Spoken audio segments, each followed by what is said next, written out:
नरेंद्र मोदींच्या कामाचं कौतुकानं राहुल गांधींवर घणाघात. देवेंद्र फडणवीस यांची मुरबाडमध्ये सभा. ठाणे जिल्ह्यातील मुरबाडमध्ये भाजपचे नेते आणि राज्याचे उपमुख्यमंत्री देवेंद्र फडणवीस यांची सभा झाली. या सभेत त्यांनी नरेंद्र मोदींच्या कामाचं कौतुक केलं तर विरोधकांवर शाब्दिक हल्ला चढवला. कौरव विरुद्ध पांडव अशी लढाई आपण ऐकलेली आहे. आताही तशीच परिस्थिती भारतात पाहायला मिळते. महायुती विरुद्ध राहुल गांधी आणि त्यांच्यासोबत पक्ष आहेत. आमचं सगळ्यांचं ठरलेलं आहे. आम्ही निवडून आल्यानंतर मोदीजी पंतप्रधान असतील. आम्ही विरोधकांना प्रश्न विचारला, तुमचा पंतप्रधान कोण असेल? त्यावेळी सकाळी बोलणारे पोपटलाल म्हणाले, आमच्याकडे 5 उमेदवार आहेत. आम्ही दरवर्षी एक पंतप्रधान निवडू. मग म्हटलं, पहिला कसा निवडाल? तर त्याचं उत्तर नव्हतं. संगीत खुर्ची खेळून जो आधी खुर्चीवर बसेल त्याला PM बनवायचं आहे का, असा प्रश्न आम्ही विरोधकांना विचारला, असं देवेंद्र फडणवीस यांनी म्हटलेलं आहे. आज आपण पाहू शकतो देशामध्ये महाभारतासारखी स्थिती झाली आहे. महाभारतामध्ये आपण बघितलं की त्या काळात हिंदुस्थानामध्ये 2 प्रवाह तयार झाले होते. एकीकडे पांडव होते, त्यांच्यासोबत अनेक राजे त्या ठिकाणी आपली सेना घेऊन उभे होते. दुसरीकडे कौरव होते. कौरवांसोबत देखील खूप मोठ्या प्रमाणात वेगवेगळे राजे त्या ठिकाणी उभे होते.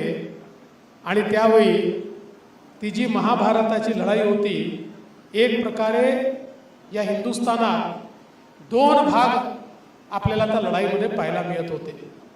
ती स्थिती आज आपल्याला भारतामध्ये पाहायला मिळते आहे. एकीकडे विश्वगौरव असलेले, विकास पुरुष असलेले आपले प्रधानमंत्री माननीय नरेंद्र मोदीजी आहेत. आणि मोदीजींसोबत या महाराष्ट्रामध्ये एकनाथरावजी शिंदे यांच्या नेतृत्वातील शिवसेना आहे. अजितदादा पवार यांच्या नेतृत्वातील राष्ट्रवादी काँग्रेस आहे. राज ठाकरे यांच्या नेतृत्वातील मनसे आहे. आठवले साहेबांच्या नेतृत्वातील रिपाई आहे. पिरिपा आहे. जनसुराज्य आहे. रयत क्रांती आहे. वेगवेगळ्या प्रकारच्या संघटना मिळून एक मोठं महायुतीचं दल हे आपण या ठिकाणी तयार केलं आहे. दुसरीकडे कोण आहे?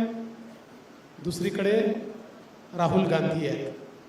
आणि राहुल गांधींच्या नेतृत्वामध्ये त्या ठिकाणी अनेक पक्ष एकत्रित आले आहेत. पण हे सगळे पक्ष एकत्रित आले असले तरी देखील तिथे आम्ही एकच प्रश्न विचारला की बघा, आमची महायुती निवडून आल्यानंतर आमचं पक्क आहे. आमचे नेते तर माननीय मोदीजी आहेत. मोदीजी देशाचे पंतप्रधान होणार आहेत. त्यांना सूत्र मिळणार आहे. समजा यदा कदाचित तुम्हाला त्या ठिकाणी जनतेने निवडून दिलं तर तुमचे प्रधानमंत्री पदाचे उमेदवार कोण? त्यांना सांगता येत नाही. शेवटी मग सकाळी 9 वाजता जे पोपटलाल रोज बोलायला येतात ना टीव्हीवर, त्या पोपटलालाने सांगितलं, त्यांना विचारलं, म्हणाले सांगा तुमचा प्रधानमंत्री पदाचा उमेदवार कोण? ते म्हणाले आमच्याकडे 5-6 उमेदवार आहेत. म्हणाले मग काय करणार? म्हणाले दरवर्षी एक प्रधानमंत्री करू, 5 वर्षात 5 पंतप्रधान आम्ही करू. मी म्हटलं ठीक आहे, 5 वर्षात 5 कराल. पहिला कसा निवडाल? मग माझ्या लक्षात आलं की एक खुर्चीमध्ये ठेवतील. लहानपणी संगीत खुर्चीचा खेळ आपण खेळायचो ना, तशी एक खुर्चीमध्ये ठेवतील. त्याच्या आजूबाजूला रिंगण घालतील आणि संगीत बंद झाल्यावर जो पहिला खुर्चीवर बसला तो देशाचा पहिला प्रधानमंत्री. जो दुसरा बसला तो दुसरा प्रधानमंत्री. मी म्हटलं या नालायकांना सांगा, घंटा खुर्चीचा खेळ नाही आहे. ही काही तुमची खासगी मालमत्ता नाही आहे, तुमची प्रॉपर्टी नाही आहे, तुमचा उद्योग नाही आहे, तुमचा कारखाना नाही आहे. देश चालवायचा आहे. Bureau report, SBN Marathi, Thane.